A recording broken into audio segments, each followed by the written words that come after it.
Good morning વિદ્યાર્થી મિત્રો. આજનો મારો વિષય છે માનવ સંસાધન સંચાલન. એની અંદર માનવ સંસાધન સંચાલન અને વ્યવસ્થાકીય વર્તનની અંદર વ્યવસ્થાપકીય કૌશલ્યોની વાત કરીશું કે સંચાલકની અંદર અલગ અલગ પ્રકારની કુશળતાઓ, સંચાલકની અંદર અલગ અલગ પ્રકારની કૌશલ્યતા. બરાબર છે. તો આજે આપણે અલગ અલગ ડિફરન્ટ ટાઈપ ઓફ સ્કિલની વાત કરીશું. મેનેજરિયલ સ્કિલ, એને શું કહેવામાં આવે છે? Managerial skill. તો વિદ્યાર્થીઓ મિત્રો, તમે નોટ ડાઉન કરતા જજો. હું કંઈ પણ કંઈ મેઇન પોઈન્ટ્સ લાગે તો તમે નોટબુક્સ પેન સાથે લઈને બેસજો. આજની તારીખ છે 16/5/2020. આજનો જે આપણો લેક્ચરનો જે ટૉપિક છે વ્યવસ્થાપકીય કૌશલ્યો. તમે જોઈ રહ્યા છો કે કોઈપણ પ્રકારના વ્યવસ્થાપનની અંદર સ્કિલ ખૂબ જ અનિવાર્ય છે. બરાબર છે. કોઈપણ કાર્ય કરવું હોય તો આપણામાં કોઈપણ પ્રકારની આવડત જરૂરી છે. ઉદાહરણ આપો કે કદાચ સ્ટેજ કમિટીની અંદર જો તમે એક સભ્ય તરીકે છો તો તમારામાં એક વક્તૃત્વની, એક બોલવાની સ્કિલ એ પણ ખૂબ સારી હોવી જોઈએ. સપોઝ તમે કોઈ સાંસ્કૃતિક કમિટીની અંદર છો તો તમારી એની અંદર એક નાટ્યને લગતી, નૃત્યને લગતી, બરાબર છે, એવા પ્રકારના જ્ઞાનને લગતી પણ તમારામાં કુશળતા હોવી જોઈએ. બરાબર છે.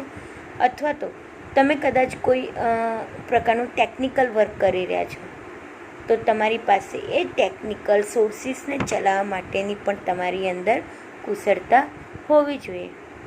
સપોઝ તો તમે કોઈ વ્યક્તિ સાથે વાતચીત કરી રહ્યા છો તો તમારી અંદર એક સાંભળવાની અને એક બોલવાની પણ કુશળતા હોવી જોઈએ. તો સમાજ કાર્યકર્તાની પાસે અલગ અલગ પ્રકારની કુશળતાઓ છે. બોલવાની કુશળતા, સાંભળવાની કુશળતા, પછી સલાહ સૂચક માર્ગદર્શન આપવાની કુશળતા, અલગ અલગ પ્રકારની કુશળતાઓ જોવા મળે છે એઝ અ સોશિયલ વર્કરની અંદર. પરંતુ અહીં આગળ એક સંસ્થાની વાત કરવામાં આવી છે. એક સંસ્થાની અંદર મેનેજમેન્ટ કરનાર મેનેજરની મેનેજરિયલ સ્કિલની વાત કરવામાં આવી છે. બરાબર છે. તો મેનેજરિયલ સ્કિલ કઈ કઈ છે? તો મુદ્દા બોલી રહી છું. મેનેજરિયલ સ્કિલની અંદર એક તો ટેકનિકલ સ્કિલ, બીજી હ્યુમન સ્કિલ, બરાબર છે, ત્રીજી તમે નોટ ડાઉન્સ કરતા રહેજો, નોટ પેન સાથે રાખીને બેસજો. હું તમને અલગ અલગ મેનેજરિયલ સ્કિલની વાત કરી રહી છું. તો આપણી એઝ અ વ્યવસ્થાપકની અંદર 4 પ્રકારની મેનેજરિયલ સ્કિલ છે. એક તો છે, લખજો સાથે પેન બુક્સ લઈને બેસજો અને લખજો. એક તો છે ટેકનિકલ સ્કિલ, બીજી છે હ્યુમન સ્કિલ, ત્રીજી છે સૈદ્ધાંતિક સ્કિલ એટલે કે કોન્સેપ્ટ્યુઅલ સ્કિલ, ચોથી છે નિદાનાત્મક સ્કિલ એટલે કે ડાયગ્નોસ્ટિક કરવાની. બરાબર છે. તો કોઈ પણ વ્યવસ્થાપક છે એની અંદર આ 4 મૂળભૂત સ્કિલ હોવી અનિવાર્ય છે. તો કોઈ પણ પ્રકારનું વ્યવસ્થાપનનું કાર્ય કરવું હોય તો તમારા કોઈ પણ વ્યવસ્થાપકની અંદર આ કુશળતાઓ હોવી અનિવાર્ય છે. સંસ્થાઓના કુશળ વહીવટ માટે, સંસ્થાઓના કુશળ વ્યવસ્થા માટે આ 4 પ્રકારની કુશળતા જો હશે તો સંસ્થા વૃદ્ધિ અને વિકાસ જરૂર સારા પ્રમાણમાં પામશે. તો એની અંદર વાત કરું તો સંસ્થાનું સ્વરૂપ ભિન્ન ભિન્ન પ્રકારનું હોય છે. કોઈ એક સંસ્થા નાના કદની છે તો કોઈ એક સંસ્થા મધ્યમ કદની છે, તો કોઈ એક સંસ્થા વિશાળ કદની છે. તો ઘણી એવી સંસ્થા વાણિજ્ય સંબંધિત પણ હોય છે, તો ઘણી એવી સંસ્થા ઉત્પાદન સંબંધિત પણ હોય છે. બરાબર છે. તો ઉત્પાદન સંબંધિત પણ ઘણી બધી અલગ અલગ સ્વરૂપની સંસ્થાઓ હોય છે. તો પણ નાનું કદ હોય કે મોટું કદ હોય, દરેક જગ્યાએ મેનેજમેન્ટ જરૂરી છે.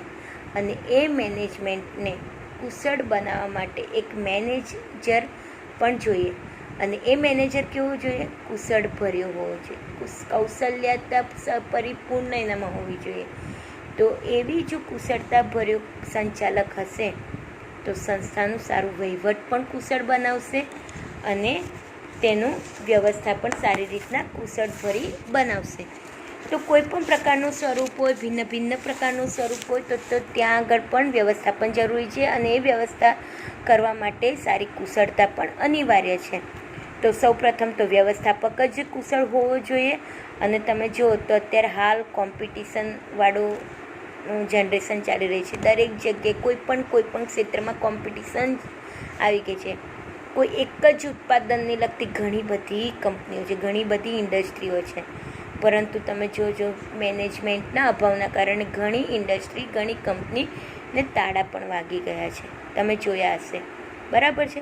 તો તેની પાછળ પણ એક આધાર વ્યવસ્થાપનનો છે. જો સારું વ્યવસ્થાપન હશે તો સંસ્થાને સારી પ્રગતિશીલ બનાવશે, વૃદ્ધિ અને વિકાસ પણ પામશે, બરાબર છે. તો અહીં આગળ આપણે સ્ટેપ બાય સ્ટેપ 4 સ્કિલ વિશે વાત કરીશું. તો એની અંદર છે પ્રથમ સ્કિલ છે ટેકનિકલ સ્કિલ, બરાબર છે. તો વર્તમાન સમયમાં તમે જોઈ રહ્યા છો કે 21મી સદીનો સમય ચાલી રહ્યો છે. અત્યારે તમે જુઓ તો કોઈ પણ સંસ્થા હોય કે કોઈ પણ ઇન્ડસ્ટ્રી હોય કે કોઈ પણ મોટી કંપની કેમ ના હોય, ત્યાં આગળ ટેકનિકલ એપ્રોચ ખૂબ જ જોવા મળ્યો છે. દરેક જગ્યાએ જો તો માનવબળ એટલે ટૂંકમાં માનવી દ્વારા થતું કાર્ય ધીમે ધીમે ઘટતું ગયું છે. ક્યાંય પણ જાઓ તો ત્યાં આગળ ટોટલી મશીન ઉપર જ કાર્ય થતું જોયું છે. તમે વાત કરું તો તમે અમૂલની ડેરી જોઈ હશે. પછી અહીંયા આપણે તમે જોયો કે ઘણા વિદ્યાર્થીઓ આપણા MSW સેમિસ્ટર 3 બરાબર છે અને સેમિસ્ટર 4 ઇન્ડસ્ટ્રીયલ એરિયા વિશેની ક્ષેત્ર મુલાકાત આવશે. તો તમે જો કે જૂના વિદ્યાર્થીઓ છે એમને તો ખબર જ છે, ઘણી બધી એવી કંપની છે.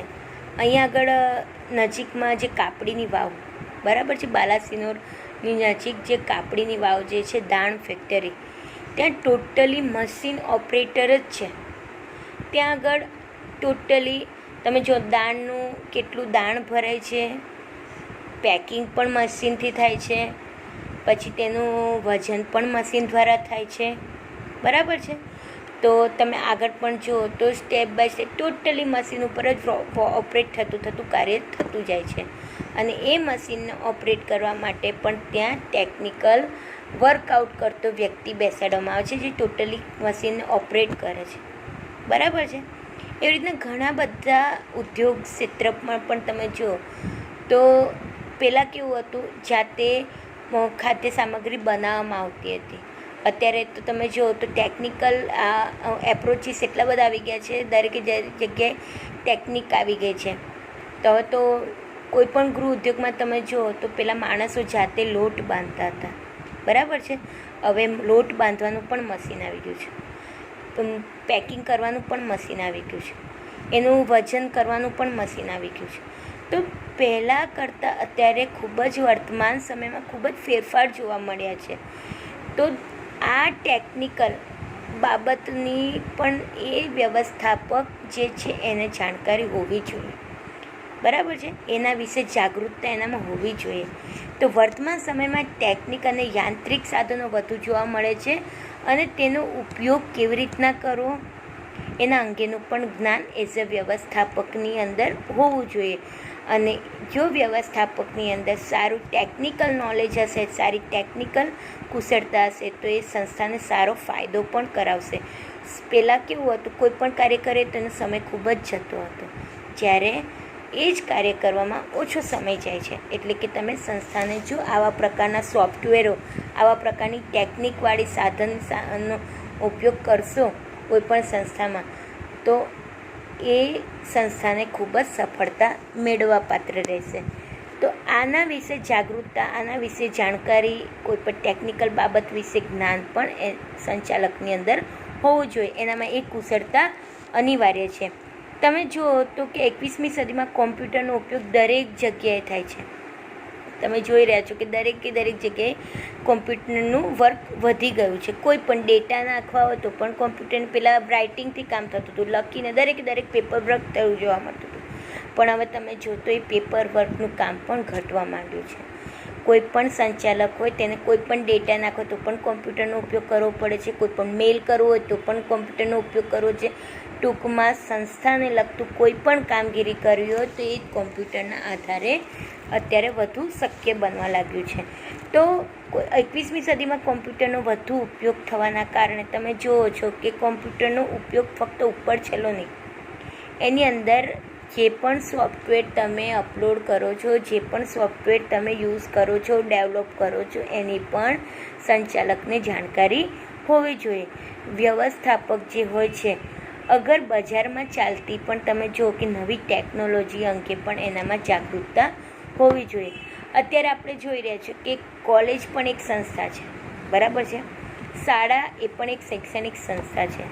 મેનેજમેન્ટ તો દરેક જગ્યાએ જરૂરી જ છે, બરાબર. એમાં ધાર્મિક સંસ્થા હોય કે શૈક્ષણિક સંસ્થા હોય કે સામાજિક સંસ્થા હોય, દરેક જગ્યાએ સોફ્ટવેર ટેકનોલોજી ઘણી ડેવલપ થવા માંડી છે. તે ડેવલપ જે થાય છે એને યુઝ કરવી જોઈએ, એનો ઉપયોગ કરતાં પણ એઝ અ સંચાલકને આવડવું જોઈએ. તો અત્યારે તમે જુઓ છો ઘરે બેસીને ધાર્મિક સંસ્થા દ્વારા પણ તમે જોઈ શક્યા છો એનું પણ મેનેજમેન્ટ થાય છે અને ઘરે બેસીને પણ તેના દર્શનાર્થી દર્શન લે છે. એવી જ રીતના તમે જોઈ શકો છો શૈક્ષણિક સંસ્થામાં પણ મેનેજમેન્ટ દ્વારા એ પણ એ ટેકનોલોજી એ સોફ્ટવેરનો ઉપયોગ કરે છે અને દરેકે દરેક વિદ્યાર્થી સુધી એ લાભ પહોંચાડે છે. પણ ક્યારે? એનામાં એ જાગૃતતા હશે ત્યારે, એનામાં એવી સ્કિલ હશે, એનો ઉપયોગ કરશે અને દરેકને પણ એનો ઉપયોગ કરાવશે. પણ ક્યારે? એને યુઝ કેવી રીતના કરવું, એનામાં એ જાણકારી, એનું જ્ઞાન હશે, એનામાં એ કુશળતા હશે, ત્યારે તે ટેકનોલોજીનો સારી રીતના ઉપયોગ કરશે અને સંસ્થાના વિકાસ માટે તે મદદરૂપ પણ થાય છે. તેવી ટેકનોલોજીને સંસ્થામાં વધારેમાં વધારે તે ઉપયોગ કરશે અને એ સંસ્થાની ટેકનોલોજીના ઉપયોગના કારણે સંસ્થામાં વિકાસ થવો એ પણ એક સ્વાભાવિક બાબત છે. કારણ કે 21મી સદી એ ટેકનોલોજીની છે, બરાબર છે. માટે વ્યવસ્થાપકની અંદર એક ટેકનિકલ આસ્પેક્ટ પણ ખૂબ જ જરૂરી છે.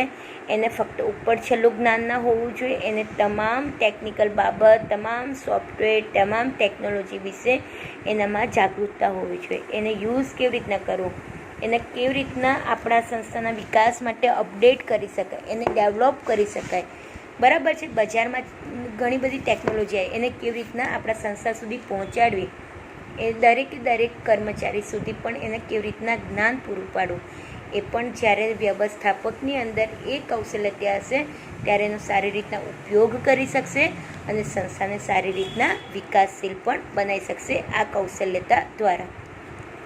બીજી કૌશલ્યતા છે માનવ કૌશલ્ય. માનવ કૌશલ્યની વાત કરીએ તો એઝ અ વ્યવસ્થાપકની અંદર એક માનવ કૌશલ્ય પણ હોવું જરૂરી છે. માનવીને ઓળખતા આવડવું જોઈએ, કયા માનવીને કેવા પ્રકારનું કાર્ય સોંપવું, કયા માનવીને કેવા પ્રકારના કાર્યની સોંપણી કરવી, વહેંચણી કરવી, બરાબર છે. કોનામાં કેવા પ્રકારનું જ્ઞાન છે એને પારખતા પણ આવડવું જોઈએ. કોને? સંચાલકને.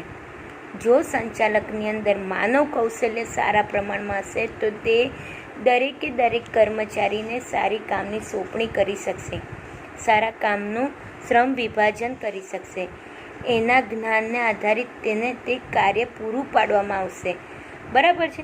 તો માનવ કૌશલ્ય એ એક વ્યક્તિ દ્વારા અન્ય વ્યક્તિ કે નિશ્ચિત સમૂહની જરૂરિયાતો અને સાથે સાથે કુશળતાઓને સમજવા તરફ નિર્દેશ કરે છે. જે તે સમૂહમાં જે તે વ્યક્તિઓના કયા કાર્યો કુશળ છે, બરાબર છે. તો કયા વ્યક્તિ કેવા પ્રકારના કાર્યમાં કુશળ છે એ પણ ક્યારે જાણી શકીશું? માનવ કૌશલ્ય જો તમારામાં માનવ કુશળતા જો સારી હશે, કોઈ પણ માનવીને ઓળખવાની કુશળતા, કોઈ પણ માનવીની શું વિચારે છે, શું સમજે છે, એની શું જરૂરિયાત છે, જો તમે એને સમજી શકીશું તો તમે સારી રીતના એકબીજા સાથે પારસ્પરિકતા રીતના એકબીજા સાથે જૂથ ભાવનાથી સારી રીતના કામ કરાવી શકશો અને કામ કઢાવી પણ શકશો. જો તમારામાં માનવ કુશળતા હશે તો વ્યક્તિ કે જૂથ સાથે સહકારથી કાર્ય કેવી રીતના કરવું, કોઈ પણ વ્યક્તિ છે, કોઈ પણ કર્મચારી છે, કોઈ પણ જૂથ છે એની સાથે કેવી રીતના કાર્ય કરવું અને કેવી રીતના કરાવવું, એ જો એ આવડત હશે તો તમે સારી રીતના અસરકારકપૂર્વક તમે સારી રીતના એને શીખવી શકશો. વ્યવસ્થાપકની અંદર આ બાબતો અંગે જો જાગૃત હોવો જોઈએ અથવા તો આ પ્રકારનું કૌશલ્ય પણ હોવું જોઈએ.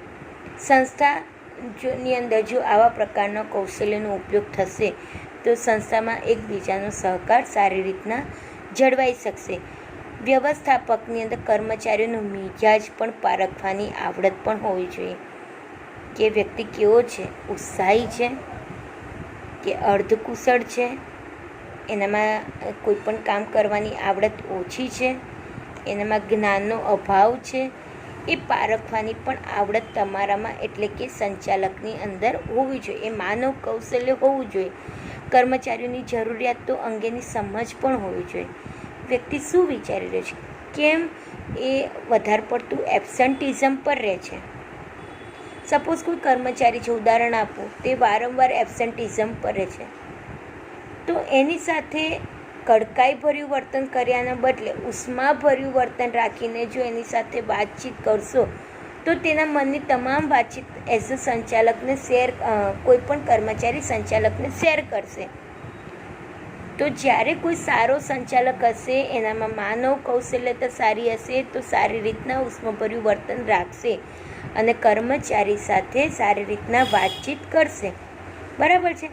તો એવા દૃષ્ટિકોણથી જ્યારે ઉષ્માભર્યા વર્તન જો દાખવશો તો તમે સારી રીતના કોઈ પણ માનવીને, કોઈ પણ કર્મચારીને સારી રીતના સમજી શકશો અને કર્મચારીઓની જરૂરિયાતો અંગે પણ તમે સમજી શકશો અને સારી રીતના એની સાથે કામ પણ કઢાવી શકશો અને એ જે એબ્સન્ટિઝમનું કાર્ય છે એનું સોલ્યુશન પણ તમે સારી રીતના લાવી શકશો.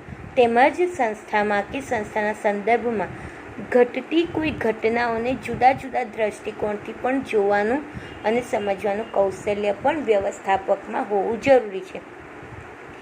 માનવ કૌશલ્ય જો સારા પ્રમાણમાં હશે તો કદાચ કોઈ ઘટના કે કોઈ પરિસ્થિતિ સંસ્થાની અંદર જો એવી બની હોય, ઘટના એટલે કે તમે જો કદાચ નિષ્ફળતા ખૂબ જ વારંવાર નિષ્ફળતા જોવા મળે છે, તો કેમ નિષ્ફળતા જોવા મળે છે? એની પાછળ કોણ જવાબદાર છે? કર્મચારી એકલા જ જવાબદાર હોય છે? ના, એની પાછળ દ્વિપક્ષી હોય છે. સંચાલક પણ હોય છે અને કર્મચારી પણ હોય છે. બંને પક્ષ તરફથી જવાબદારી હોય છે કોઈ પણ સંસ્થાના ધ્યેયને સિદ્ધ કરવા માટે. કોઈ એક વ્યક્તિ સંચાલન નથી કરી શકતો, એની સાથે એક અને બીજા વ્યક્તિનો સાથ સહકારની જરૂર પડતી હોય છે એ સંસ્થાના ધ્યેયને સિદ્ધ કરવા માટે. તો એ સંસ્થાના ધ્યેયને સિદ્ધ કરવા માટે તમારાની અંદર માનવ કૌશલ્ય પણ ખૂબ સારી રીતના હોવું જરૂરી છે. ટૂંકમાં માનવી કૌશલ્ય એ વ્યક્તિ કે જૂથને અને તેની કાર્યક્ષમતાને સમજવા સાથે સંબંધિત છે કે કયો વ્યક્તિ એનામાં કઈ કુશળતા રહેલી છે, તેને કેવા પ્રકારનું કામ સોંપવું જોઈએ, મારે એને કેવા પ્રકારનું જ્ઞાન છે. સપોઝ કોઈ વ્યક્તિને કોમ્પ્યુટરનું કામ નથી આવડતું અને તમે એને કોમ્પ્યુટરનું કામ આપી રહ્યા છો, તો શું એ વ્યક્તિ કોમ્પ્યુટરનું વર્ક કરી શકશે? ના.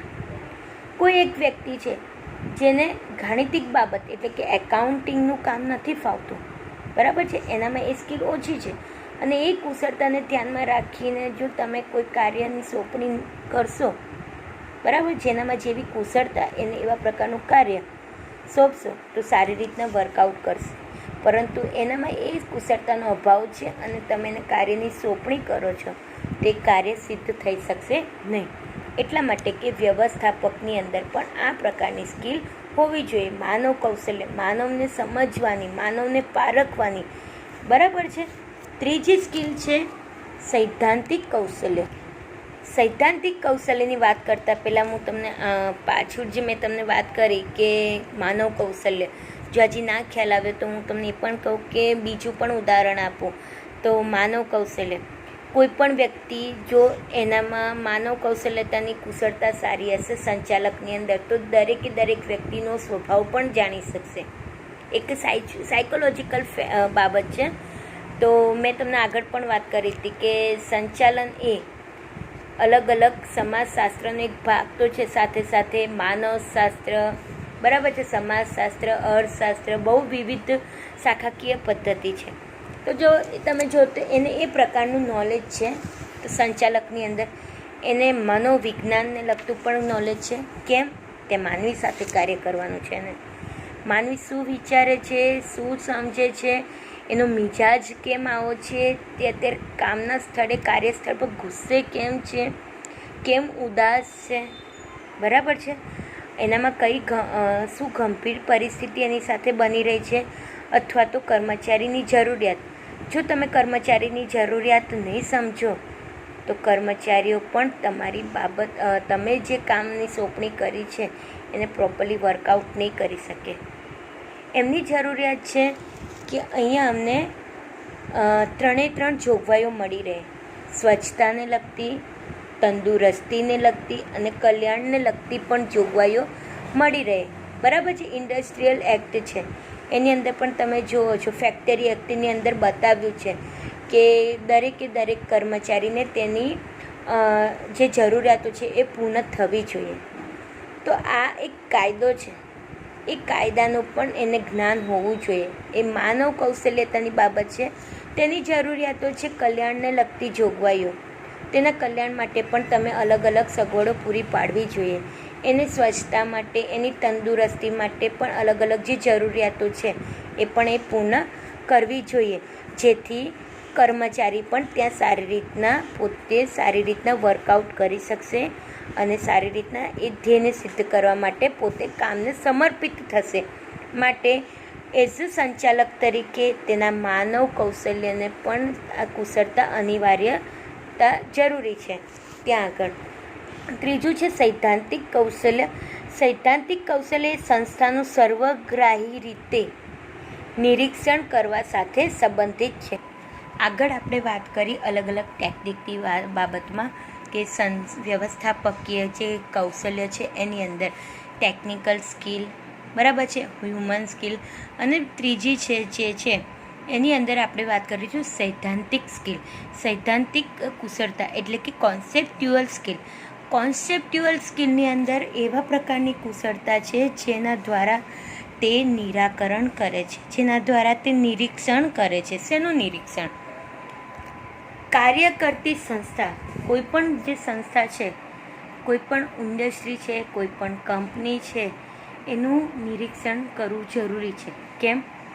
કંપનીનું વાતાવરણ કેવું છે, સંસ્થાનું વાતાવરણ કેવું ચાલી રહ્યું છે, પરિસ્થિતિ કેવી અત્યારે ચાલી રહી છે. આપણે કોઈપણ સંસ્થા ઊભું તો કરી દઈએ છીએ, પરંતુ એની અંદર કામ કરતા કર્મચારીઓ એકબીજા સાથે સંકળાયેલા હોય છે, એકબીજા સાથે પારસ્પરિક રીતના એકબીજા સાથે કામગીરી, ભલે દરેકના વિભાગો અલગ અલગ છે. કોઈપણ સંસ્થામાં તમે જુઓ તો વિભાગો અલગ અલગ હોય, તેના ક્ષેત્રો અલગ અલગ હોય, દરેકના તેના વિષયને અનુરૂપ જ તેઓને કાર્ય કરવાનું હોય છે.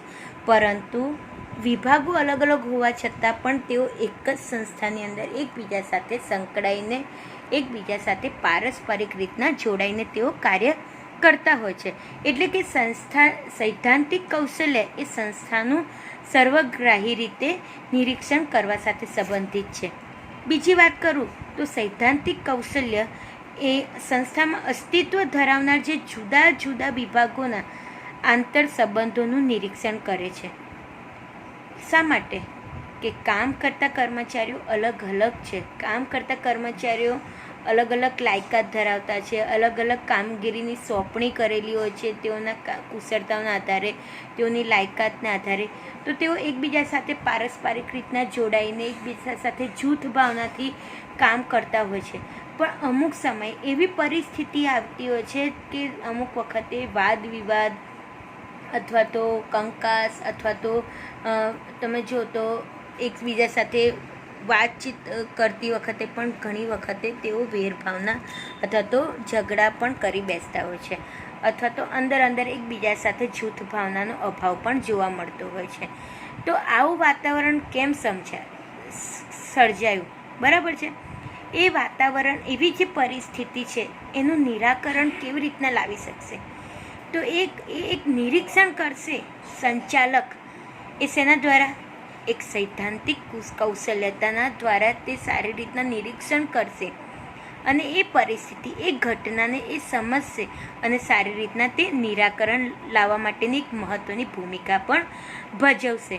તો સંસ્થા ઐચ્છિક, અનૈચ્છિક જેવી જે પરિસ્થિતિ ઊભી થાય છે, અંદર પારસ્પરિક રીતના એકબીજા સાથે જોડાઈને કાર્ય કરતા જે વિભાગો છે, જે ક્ષેત્રો છે, ત્યાં આગળ ઐચ્છિક, અનૈચ્છિક જેવી જે પરિસ્થિતિઓ ઊભી થાય છે તેને નિરાકરણ માટે આ કૌશલ્યતા દ્વારા, કઈ કૌશલ્યતા દ્વારા?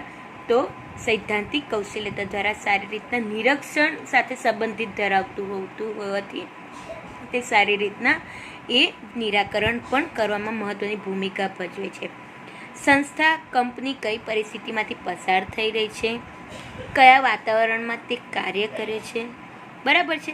સંસ્થાની અંદર કામ કરતા કર્મચારીઓની જરૂરિયાતો શું છે, એ શેના દ્વારા જોઈ શકાય? એક નિરીક્ષણ દ્વારા, એક ઓબ્ઝર્વેશન દ્વારા. અને એ ઓબ્ઝર્વેશન કર્મચારીઓની જરૂરિયાતો શું છે, કંપનીનું અથવા તો સંસ્થાનું વાતાવરણ અત્યારે કેવું ચાલી રહ્યું છે, સંસ્થાની અંદર કેવી પરિસ્થિતિ સર્જાય છે, આ એક નિરીક્ષણ દ્વારા જ, એક સૈદ્ધાંતિક કૌશલ્ય દ્વારા જ થાય છે. આપણે નિરીક્ષણ કરી શકીએ છીએ. કોણ? એક વ્યવસ્થાપક. જો એની અંદર આ કૌશલ્યતા સારા પ્રમાણમાં હશે, એક નિરાકરણ લાવવાની, એક નિરીક્ષણ કરવાની, તો નિરીક્ષણ સાથે સંબંધિત ધરાવે છે. આથી આ કૌશલ્ય એક અનિવાર્યતા લાગી છે. તો આવી અનુમાન પણ કરી શકાય કે આ ઘટના શાના આધારે થઈ, આ પરિસ્થિતિ શાના કારણે સર્જાઈ, બરાબર છે. તો એક અનુમાન દ્વારા પણ તમે એનું અગાઉ આવી પરિસ્થિતિ ના સર્જાય તેવા પગલાં પણ લઈ શકે છે. એની પાછળ પણ એક સૈદ્ધાંતિક કૌશલ્ય જવાબદાર છે. તો સમગ્ર સંસ્થાના સંદર્ભમાં ઊભી થનારી જોખમકારી પરિસ્થિતિઓનું અગાઉથી જ અનુમાન કરીને તેના નિરાકરણ માટેના પ્રયત્નો કરવા અથવા તો તેના નિરાકરણ કેવી રીતના કરવું, એ સૈદ્ધાંતિક કૌશલ્ય છે. કોઈ પણ વ્યવસ્થાપક છે તો એની અંદર આ એક કૌશલ્ય જરૂરી છે કે આવી કોઈ પરિસ્થિતિ હોય તેનું નિરાકરણ કેવી રીતના લાવવું, એના નિરાકરણ કરવા માટે તમે કયા પ્રયત્નો કરવા જોઈએ. કોઈ પણ એવા પ્રશ્નો ઊભા થયા, કોઈ પણ એવી પરિસ્થિતિ ઊભી હોય જે જોખમકારી બને. સપોઝ એક એવી સંસ્થા છે, બરાબર છે, તો અમુક બેકાળજીના કારણે તમે જુઓ તો ત્યાં આગળ કદાચ આગ લાગવાની પણ પરિસ્થિતિ બની ગઈ હોય, ત્યાં આગળ એક જોખમકારી પરિસ્થિતિ ઊભી થઈ હોય, તો એના માટે સંસ્થા કયા પ્રયત્નો કરી રહી છે કે અગાઉ આવું અનુમાન કરે છે કે અગાઉ આવા કોઈ પરિસ્થિતિ ના ઊભી થાય તેના માટે તમે જુઓ તો અગ્નિ સ્ત્રોતો પણ, અગ્નિ ઓલવવા માટેના સ્ત્રોતો પણ લગાવવામાં આવ્યા છે ઠેર ઠેર. તો બીજું કે ત્યાં આગળ રેતી ભરેલી ડોલના પણ સાધનો ત્યાં આગળ ગોઠવણી કરવામાં આવતી હોય છે. તો આવી એક વ્યવસ્થા કરવી એ શાના માટે?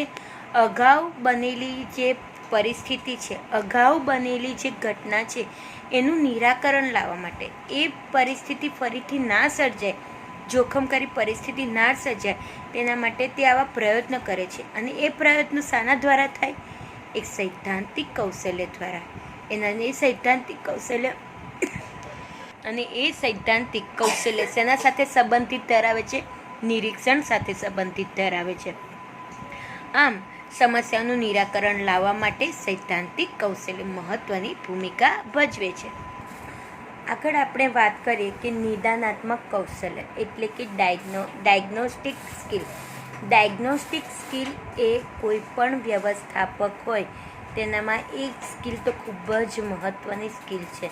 એ નિદાનાત્મક કૌશલ્યની સ્કિલ ખૂબ જ અનિવાર્યતા ઊભી થઈ છે. શા માટે?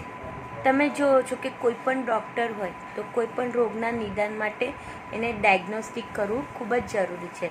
ત્યારે એને ખબર પડશે કે આ રોગ શેના કારણે થયો. સોરી વિદ્યાર્થીઓ મિત્રો, અમુક ટેકનિકલ ખામીના કારણે વચ્ચે ડિસ્ટર્બન્સ આવે છે. બી કન્ટિન્યુ.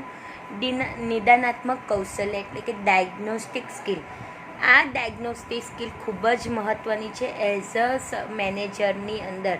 જ્યારે મેનેજરિયલ સ્કિલની અંદરની વાત કરીએ તો એનામાં એક ડાયગ્નોસ્ટિક સ્કિલ ખૂબ જ જરૂરી છે. ડાયગ્નોસ્ટિક સ્કિલમાં જે પરિપૂર્ણ હશે તો ક્યારે પણ વ્યવસ્થાપનની અંદર ક્યારે પણ કોઈ પણ પ્રકારના પ્રોબ્લેમ્સ આવશે નહીં. કેવી રીતના આપણે વાત કરીએ કે કોઈ પણ ડૉક્ટર છે એનામાં જે સ્કિલફુલ હશે ને ડાયગ્નોસ્ટિકની બાબતમાં તો કોઈ પણ રોગ હશે એનું નિદાન એ ચોક્કસપણે કાઢશે કે આ રોગ શેના કારણે થયો છે, આ રોગ થવા પાછળનું કારણ શું છે, એ મૂળથી એ કારણ જાણી લાવશે જો એ સ્કિલફુલ ડૉક્ટર હશે તો. બરાબર છે. એ રીતના કોઈ પણ મેનેજર છે, કોઈ પણ સંચાલક છે, કોઈ પણ વ્યવસ્થાપક છે, એને કોઈ પણ સંસ્થાની અંદર જ્યારે પણ કોઈ એવી સમસ્યા ઊભી થાય છે ત્યારે સમસ્યા શાના કારણે થઈ છે, એ સમસ્યાની આવી પરિસ્થિતિ સર્જાય છે એની પાછળનું મૂળ કારણ શું છે, શું કર્મચારી છે એનું મૂળ કારણ, કદાચ એવી કોઈ સમસ્યા ઊભી થઈ છે તો શું વ્યવસ્થાપન એનું મૂળ કારણ છે કે શું એનું કાર્ય સંબંધિત કોઈ કારણ છે કે પછી સ્પર્ધાત્મક તત્વો સંબંધિત કોઈ કારણ છે. તો પ્રોપર ડાયગ્નોસ્ટિક સ્કિલ હશે, પ્રોપર એનામાં નિદાનાત્મક કૌશલ્ય હશે તો એ નિદાન કરી શકશે કે મૂળ કારણ શું છે. તો આ નિદાનાત્મક કૌશલ્યની પાછળ એનામાં એક વિશ્લેષણ કરવાની અને પરીક્ષણ કરવાની પણ સ્કિલ ખૂબ જ જરૂરી છે. એનામાં જો વિશ્લેષણ કરવાની કે ચલો નિદાન તો ડાયગ્નોસ્ટિસ તો કરી લીધું, હવે એને વિશ્લેષણ કરે છે કે કયા કયા કારણો હોઈ શકે, પછી એનું એક્ઝામિનેશન કરે છે, પરીક્ષણ કરે છે, આ મેઇન કારણ આ જ છે. તો સપોઝ વાત કરું તો વ્યવસ્થાપનને લગતું કોઈ કારણ હોય કે કદાચ પ્રોપર મેનેજમેન્ટ નહીં હોય ને એટલા માટે જ આ સંસ્થાને નુકસાન થયું છે. તો કયું એવું જટિલ પાસું હતું જે મેનેજમેન્ટમાં અડચણરૂપ બન્યું? શું પ્રોપર કુશળતાભર્યો મેનેજર નહોતો? શું મેનેજરની અંદર મેનેજરિયલ સ્કિલ પ્રોપર જોવા નહોતી મળી? શું કુશળ કે અર્ધકુશળનો પ્રશ્ન બન્યો તો મેનેજરની અંદર? શું મેનેજર એ પ્રોપર ડિસિઝન મેકિંગમાં પાવર નહોતો એનામાં? આ અલગ અલગ કારણો જાણી એનું વિશ્લેષણ કરવામાં આવે છે, એનું પરીક્ષણ કરવામાં આવે છે. તો જ્યારે પણ કોઈ વ્યવસ્થાપક હોય એની અંદર એ ડાયગ્નોસ્ટિક સ્કિલની અંદર એનામાં ક્લાસિફિકેશન તેમજ એક્ઝામિનેશન કરવાની પણ ક્ષમતા હોવી જોઈએ એઝ અ વ્યવસ્થાપકની અંદર. જ્યારે એ ક્લાસિફિકેશન કરશે આ પાસા હોઈ શકે, સંસ્થાને સફળતા પ્રાપ્ત નહીં થઈ, સંસ્થાને આ વખત ફાયદો નથી થયો, તો કદાચ ચલો મેનેજમેન્ટનું કારણ જાણ્યું તો આ કદાચ કારણો હોઈ શકે, તો નેક્સ્ટ ટાઈમ એનું અનુમાન કરી શકીએ, એનું નિદાન દ્વારા એ જાણી શકીએ કે કયું ચોક્કસ કારણ હતું. એનું પરીક્ષણ કરવાની ક્ષમતા પણ એઝ અ સંચાલકની અંદર હોવી જોઈએ. એ સંચાલકની અંદર વિશ્લેષણ કરવાની, કોઈપણ કારણને, કોઈપણ સમસ્યાને, કોઈપણ નિદાન માટે અને પરીક્ષણ કરવાની પણ એનામાં ક્ષમતા હોવી જોઈએ. નિદાનાત્મક કૌશલ્ય એટલું સરળ નથી કે જેટલું આપણે માનીએ છીએ. એનામાં ક્ષમતા રહેલી હોવી જોઈએ વિશ્લેષણ કરવાની અને પરીક્ષણ કરવાની. જે માનવીએ તે જેટલું માનીએ છીએ એટલું ઝડપથી આ કાર્ય થઈ શકતું નથી. એના માટે એક અનુભવ જરૂરી છે. અગાઉ ચલો આપણને અનુભવ થયો અસફળતાનો, તો ફરી જ્યારે આપણે મેનેજમેન્ટ કરીએ તો એ અનુભવના ધારે અથવા તો એ ડાયગ્નોસ્ટિક કરેલું હતું એ વખતે એ ડાયગ્નોસ્ટિક સ્કિલના કારણે આપણે અનુભવ કરી શકીએ છીએ કે આ એક બાબત હતી જે આપણને અડચણરૂપ બની હતી મેનેજમેન્ટની અંદર, તો ફરી એ કાર્ય આપણે કરતાં અટકી શકીશું.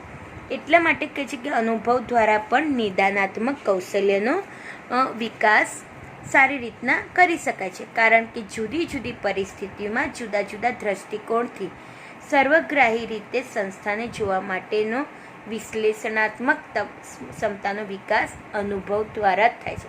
અનુભવ દ્વારા જ આપણે કહી શકીએ કે કદાચ આ કારણ હોઈ શકે, કદાચ આ કારણ હોઈ શકે, કદાચ ચલો બીજું કારણ આપું સંસ્થાની માટે કે મેં તમને વાત કરી કે નિદાનાત્મક કૌશલ્યની અંદર કે સમસ્યા ઊભી થઈ છે તો કદાચ કર્મચારીઓ દ્વારા પણ કદાચ સમસ્યા ઊભી થઈ, તો કે ચલો કદાચ એવું બને કે કોઈ કર્મચારી છે એ આખી જૂથ ભાવનાથી એક યુનિયન રચીને હડતાલ પર ઉતરે છે, સ્ટ્રાઇક પર ઉતરે છે, તો શા માટે ઉતરે છે, કેમ ઉતરે છે? એવો કયો પ્રશ્ન આવીને ઊભો કે એ લોકોએ હડતાલ પર ઉતરવું પડ્યું? તો એક નિદાનાત્મક કૌશલ્ય દ્વારા, એક ડાયગ્નોસ્ટિક સ્કિલ દ્વારા, તે એનામાં આ રહેલી કૌશલ્યતા દ્વારા એ વિશ્લેષણાત્મક કરશે કે કદાચ શું એ લોકોને પ્રોપર વેતન નથી મળતું. એ વિશ્લેષણાત્મક કરશે કે શું એને પૂરતી જરૂરિયાતોની જે માંગ હતી પૂર્ણ ના થઈ. એ વિશ્લેષણાત્મક કરશે કે એને કર્મચારી વચ્ચે જૂથ ભાવના નથી.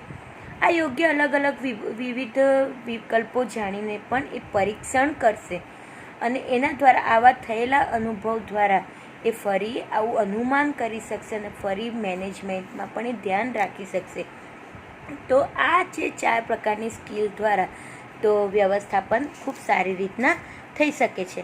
આમ વ્યવસ્થાપન માટે જુદા જુદા પ્રકારના વ્યવસ્થાપકીય કૌશલ્યની આવશ્યકતા છે, જેના દ્વારા સફળતાથી વ્યવસ્થાપન થઈ શકે છે. ઉપર દર્શાવેલ જે 4 પ્રકારની જે સ્કિલ છે, ટેકનિકલ સ્કિલ એટલે કે એનામાં ટેકનિકલ બાબતની જાગૃતતા હોવી જોઈએ. કોનામાં? સંચાલકની અંદર. એનામાં એ ટેકનિકલ સ્ત્રોતો જે ઉપલબ્ધ છે એનો ઉપયોગ કેવી રીતના કરો, એને કઈ રીતના એનો સંસ્થાની સાથે ઉપયોગ કરી એનો વિકાસ કરો સંસ્થાનો. બીજું હતું કે માનવ કૌશલ્ય, તો માનવીના સ્વભાવને પણ તમે જાણતા શીખવું આવડવું જોઈએ, માનવીના મિજાજને પણ તમને સમજતા આવડવું જોઈએ, માનવીની અંદર રહેલી સુષુપ્ત શક્તિને ઓળખતા આવડવું જોઈએ, માનવીને કઈ કુશળતા છે અને કયા કામની સોંપણી તમે કરી શકો એ પણ તમારામાં એક કુશળતા હોવી જોઈએ કે તમે માનવ કૌશલ્યો પણ એ કુશળતા હોવી જોઈએ. પછી છે સૈદ્ધાંતિક કૌશલ્ય કે તમને નિરીક્ષણની પણ તમારામાં સ્કિલ હોવી જોઈએ. બરાબર છે. નિરીક્ષણ દ્વારા તમે સારું નિરાકરણ પણ લાવી શકો છો. કોઈ પણ પરિસ્થિતિ હોય, જટિલ પરિસ્થિતિ હોય કે સામાન્ય પરિસ્થિતિ હોય, સમસ્યાગ્રસ્ત પરિસ્થિતિ, કોઈ પણ પરિસ્થિતિ હોય, એક સૈદ્ધાંતિક કૌશલ્ય દ્વારા પણ તમે સારી રીતના નિરાકરણ લાવી શકો છો. એક નિદાનાત્મક કૌશલ્ય પણ વ્યવસ્થાપકની અંદર હોવી જોઈએ કે કોઈ પણ વ્યવસ્થાપક છે એને સારું નિદાન કરતાં પણ આવડવું જોઈએ. અને એ નિદાન ક્યારે કરશે? એનામાં રહેલી ક્ષમતા. કઈ ક્ષમતા? વિશ્લેષણ કરવાની ક્ષમતા અને પરીક્ષણ કરવાની ક્ષમતા. આ જો બંને ક્ષમતા હશે તો સારી રીતના નિદાન પણ કરશે. તો આ 4 કૌશલ્યતા દ્વારા કોઈ પણ સંચાલક છે એ સારી રીતના વ્યવસ્થાપન કરી શકે છે અને સંસ્થાને યોગ્ય, પ્રગતિશીલ અને વિકાસશીલ અને વૃદ્ધિના માર્ગે લઈ જઈ શકે છે. તો અહીં આગળ આપણે કૌશલ્યતા વિશેની ચર્ચા કરી, સંચાલકના અથવા તો વ્યવસ્થાપકીય કૌશલ્યતાની ચર્ચા કરી, મેનેજરિયલ સ્કિલની વાત કરી જે યુનિટ 1ની અંદર આવે છે. તો આ ટૉપિકમાં જો ના સમજણ પડે તો ફરી તમે મને કહેજો, હું આના વિશે ફરીથી ચર્ચા કરીશ. આભાર. Thank you.